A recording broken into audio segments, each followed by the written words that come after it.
you just introduce yourself, where you went to school, what you studied, and then we'll go from Okay. Yeah, so I'm Eleanor Harowicz. My first degree is from Moravian College.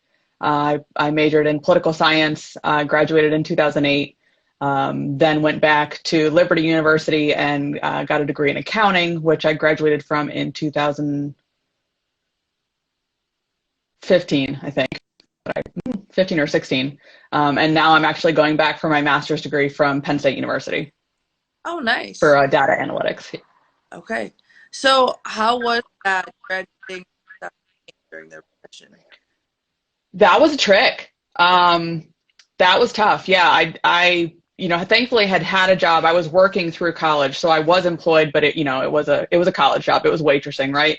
It wasn't nothing. I mean, it was a good job. I made decent money with it, but it took a while to transition from, that early 20s college job to what I would like to call my adult job. Mm-hmm. But then to kind of add a layer of difficulty to that, because I like to play life on the expert level, I actually married into the military, Okay. which brings an entirely different set of challenges to that. So you had the really bad economy of 2008, and then constant change, moving, and, as far as military spouses, I mean, they face an unemployment rate 6 times the national average out of the last DoD study. So that was really difficult. Oh, geez. Yeah, I'm sorry to hear that. Um, what happened? So how was that transition from the college job to that job? Like, how long did that take, or what did that look like? I graduated in May, and I started at Dun& Bradstreet in March of the following year. So about 9 months. Okay. And during that time, uh, what were you doing? How were you feeling? Like, how were you handling? It was a lot of stress. I was still working at the restaurant, which I wasn't going to leave that job until I had something else lined up. As much as it wasn't the job that I wanted, it certainly wasn't a job that I had trained for. I was way overqualified for it, but you got to put food on the table. You got to pay your bills. I ended up moving back in with my parents at that time too, which was, brought its own set of challenges. And then sort of stumbled into that role with Dun& Bradstreet. But I, then married the military, so I was only able to keep that for about a year and a half before it became too difficult to maintain that while moving around. So then I sort of bounced around from, I just got to find something to do, right? And then decided to go back to school for a more marketable degree, and then kind of built from there. Started out in the call center industry as a rep, and so that was sort of another job that I ended up just having to take literally because the unemployment I was collecting was running out and I had to collect some kind of paycheck, so I took that job, and instead of being bitter and resentful about a job that was quote unquote beneath me, I really just took the opportunity to involve myself in every project that there was, not just about the specific role, but around call center operations in general, metric analysis, KPI analysis, project management, et cetera, and built from there. I got promoted there and then moved into a different company and a better role and got promoted from there. So I just kind of kept building and building and building. And I really credit that to being positive about the situation that I was in and worrying about what I could control. Mm-hmm. That's a really good point, like making the best of it. So what made you what made you want to go back to school, and now again, what's making you wanting to go back to school?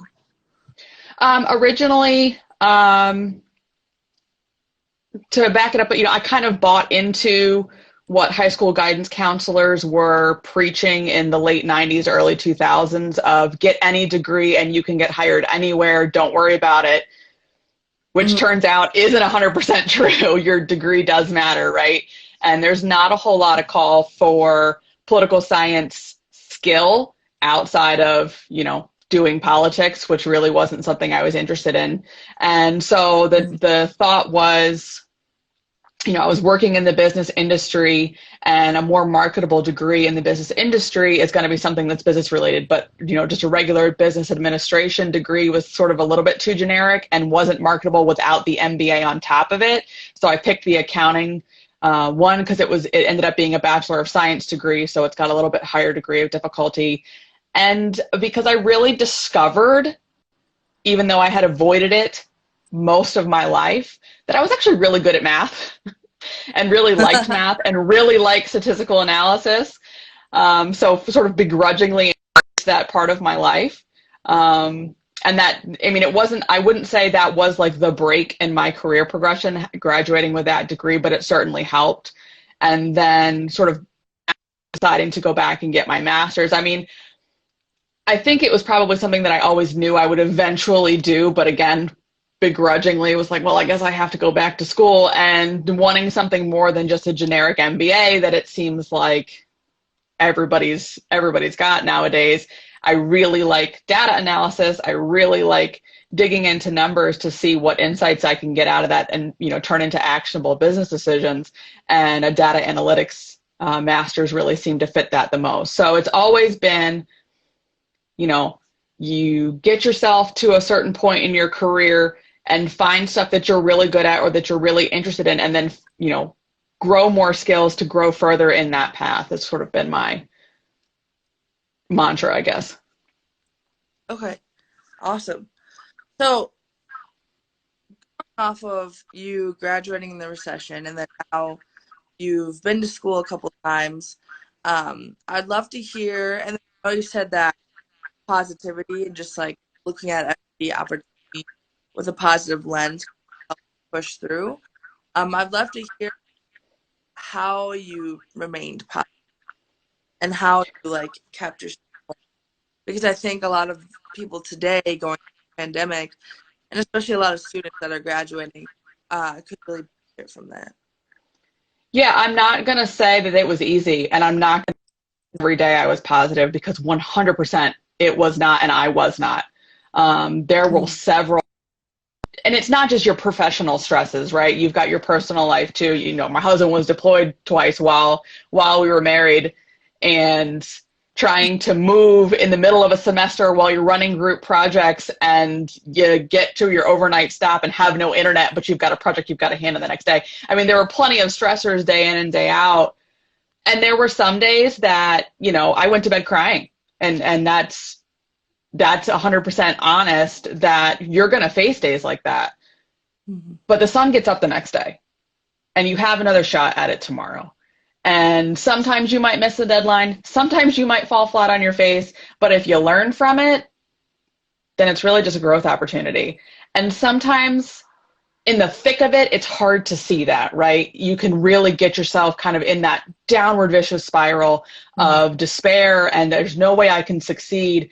And you may have to catch yourself in that moment, take a step back and, count the 5 things that you've done right, just to give yourself some perspective. So if you feel yourself getting into that pit of despair, reach out for a friend to help.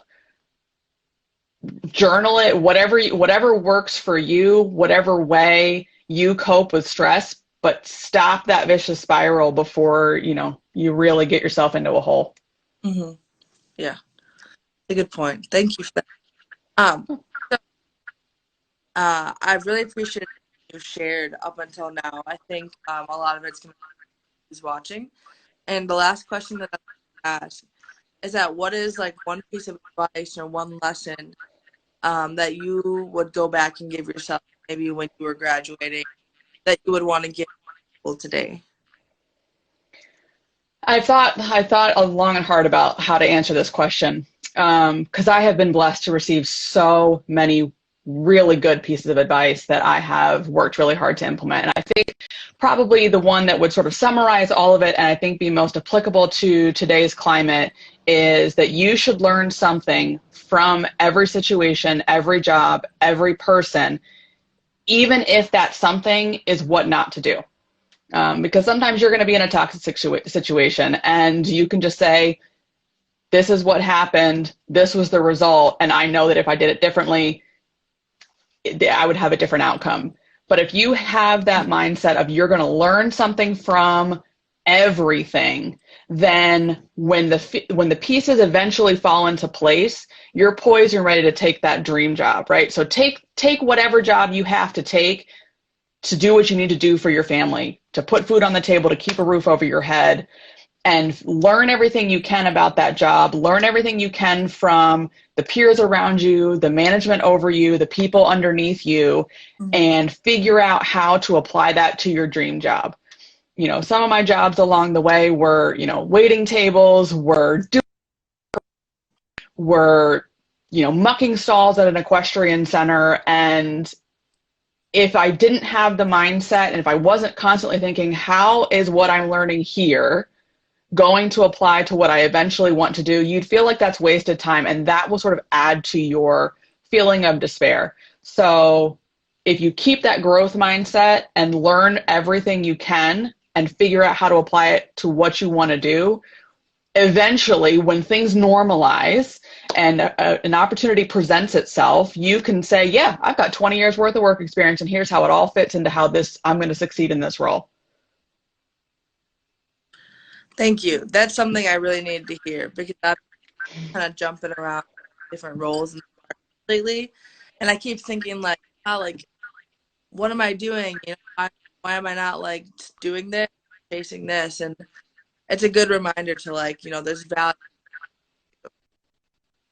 Yeah, 100% there's value. I mean, especially if, you know, within those roles, you're taking on different projects. You're not just doing the bare minimum, right? You're not just punching the clock, doing your job, punching the clock, anything.